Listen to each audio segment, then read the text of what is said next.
Right now, someone with half your intelligence is outperforming you, not because they're smarter, not because they got lucky, but because while you're scrolling, they're building. While you're waiting for the perfect moment, they already started. The difference between where you are and where you want to be isn't talent or opportunity. It's the psychological warfare happening inside your own mind. And today, we're going to dissect exactly how the 1% think differently. Same hours, different results. We all get 24 hours. So why do some people build empires while others can't even build a morning routine? The answer isn't motivation. It's not discipline either. It's something far more fundamental that psychologists have been studying for decades. And once you understand it, you'll never see your own choices the same way again. Today, we're covering the mental frameworks, the cognitive patterns, and the brutal truths about why most people stay stuck in the 99% while a select few rise above. This isn't about positive thinking. This is about rewiring how you process reality itself. The bamboo effect. Here's something that will change how you see effort forever. The Chinese bamboo tree shows no visible growth for the first 4 years. You water it, nurture it, protect it from the elements, and nothing happens. Most people would quit. They'd assume it's dead, that their efforts were wasted. But in the 5th year, that same tree shoots up 90 feet in just 6 weeks. The bamboo was never doing nothing. It was building an invisible root system, massive enough to support its explosive growth. This is exactly how the 1% think about their work. They understand that results are not linear. They put in months, sometimes years of effort with no visible payoff, no recognition, no confirmation that it's working, and they keep going anyway. Psychologists call this delayed gratification tolerance. Studies at Stanford showed that children who could resist eating a marshmallow for a bigger reward later achieved dramatically higher success metrics throughout their entire lives. The 99% want the reward now. They need to see progress immediately or they lose motivation. Patience. But the 1% have trained their minds to trust the process even when there's zero evidence it's working. They're watering bamboo while everyone else is looking for flowers. But this tolerance for delayed reward, it doesn't come naturally. It's built through a very specific psychological mechanism. Identity first. The 99% make a critical mistake in how they approach change. They focus on outcomes. I want to lose weight. I want to make more money. I want to be successful. The 1% do something radically different. Identity before behavior. They change who they are before they change what they do. James Clear documented this in his research on habit formation. The difference between saying I'm trying to quit smoking and I'm not a smoker seems subtle. But neurologically, it's everything. When your identity shifts, your decisions become automatic. You're not fighting temptation anymore because that behavior simply isn't something your type of person does. A person who sees themselves as an athlete doesn't debate whether to work out. It's just what they do. The 1% understand this. They don't set goals, they craft identities.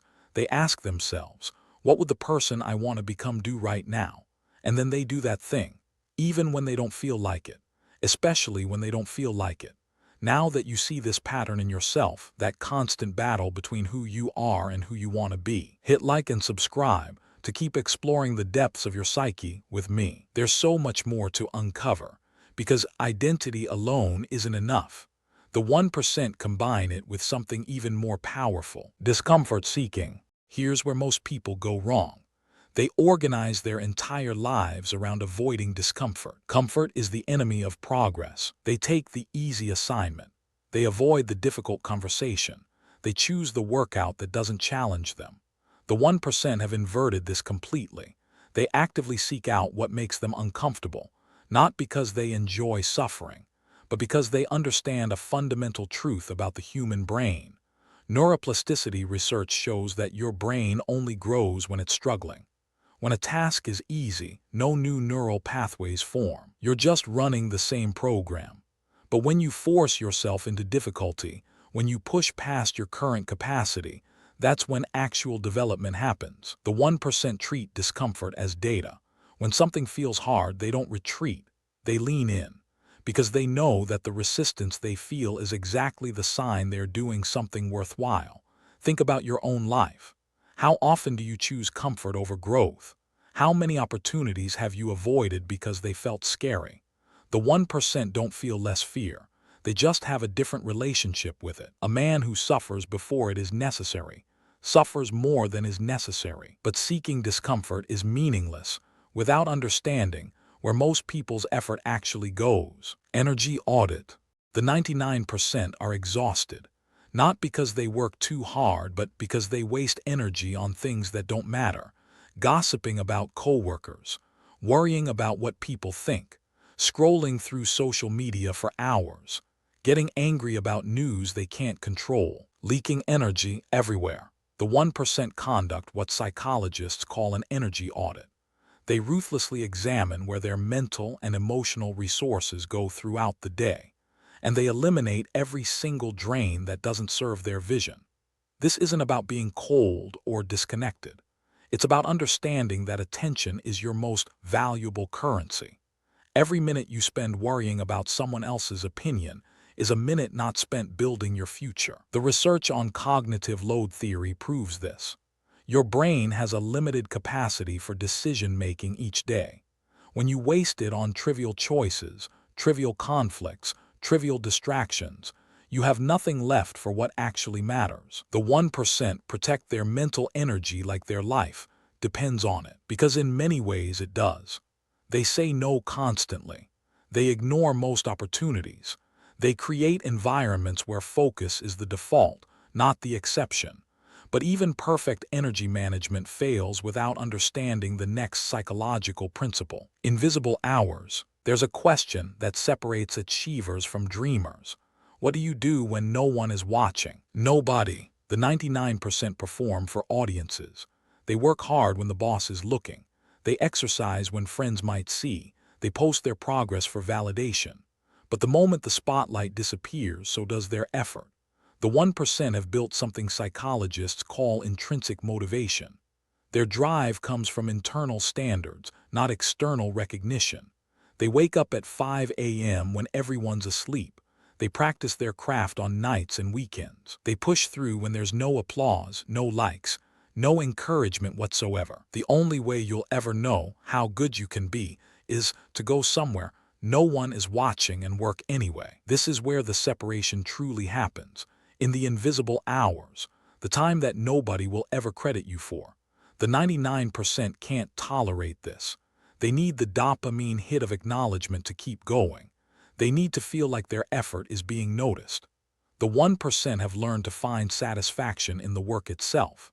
They've trained themselves to be their own audience, their own judge, their own source of validation. Private work, public results. But working invisibly is meaningless if you're focused on the wrong battlefield. Competing with self.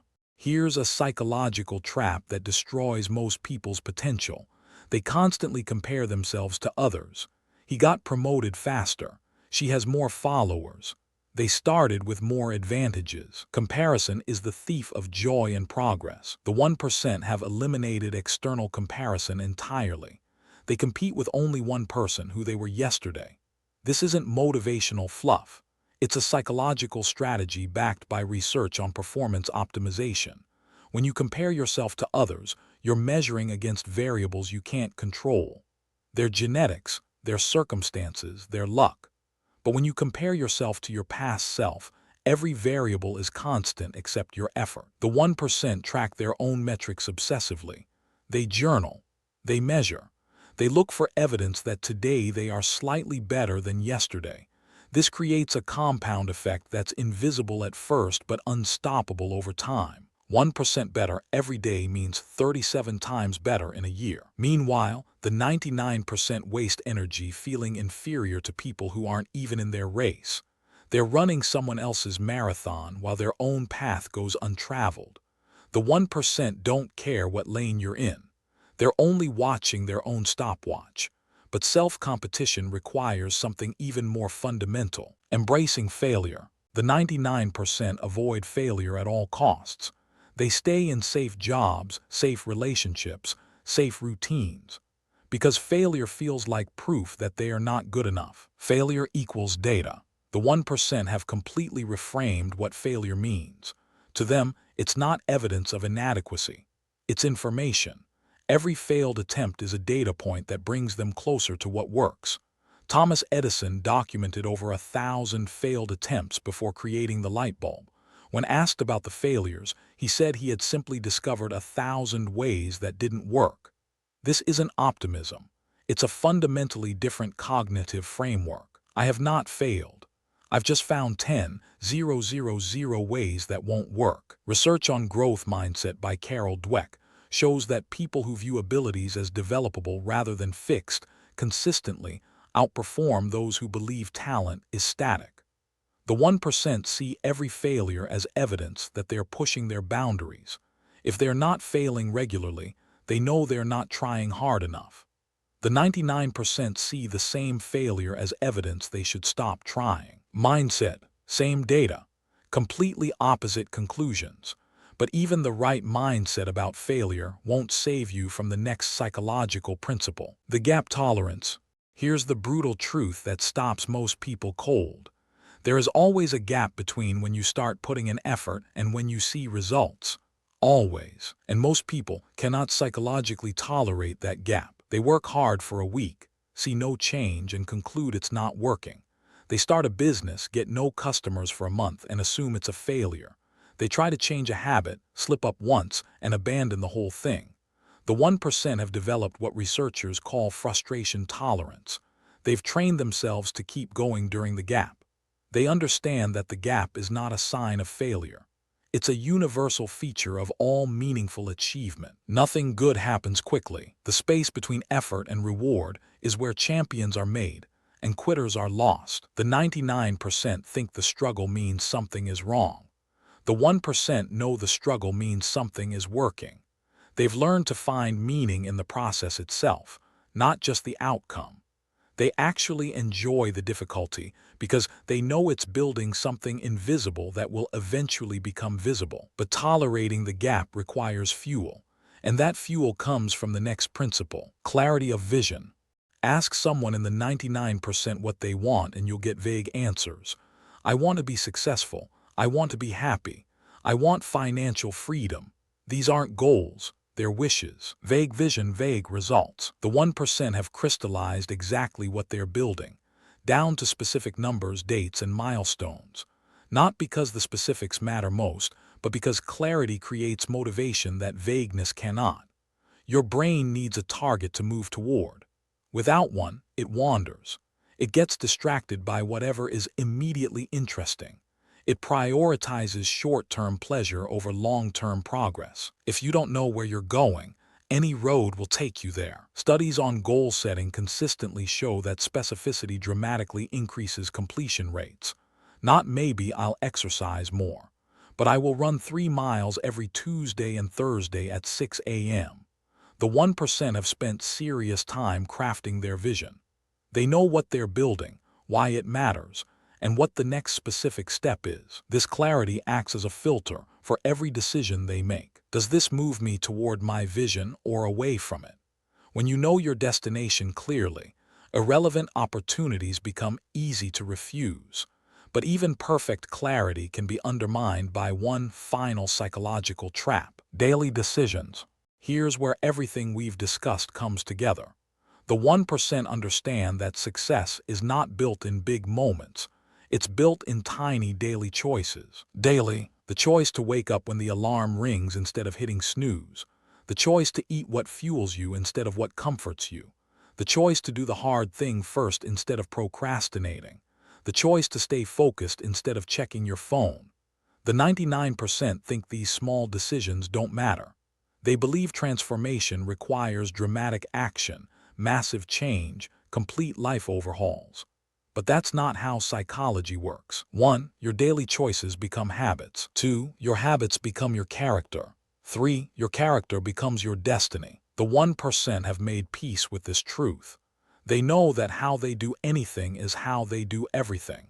So they bring intensity to the mundane. They treat every decision as a vote for who they want to become. Small choices, big destiny. The person who can't make their bed won't build an empire. The person who quits when things get slightly uncomfortable will never break through to something extraordinary. Every choice, no matter how small, either builds the future you want or tears it down. The 1% never forget this. They live it every single day. And that's what makes all the difference. So here's the truth we've uncovered today. The 1% don't have more hours. They don't have special abilities. They don't have secret advantages. They have a different relationship with their own psychology. They tolerate discomfort when others run from it. They trust delayed gratification when others demand instant results. They show up in the invisible hours when no one is clapping. They compete only with who they were yesterday. They embrace failure as feedback. They survive the gap between effort and reward. They build clarity when others wander in vagueness. And they understand that every tiny daily choice is either building their future or betraying it. We are what we repeatedly do.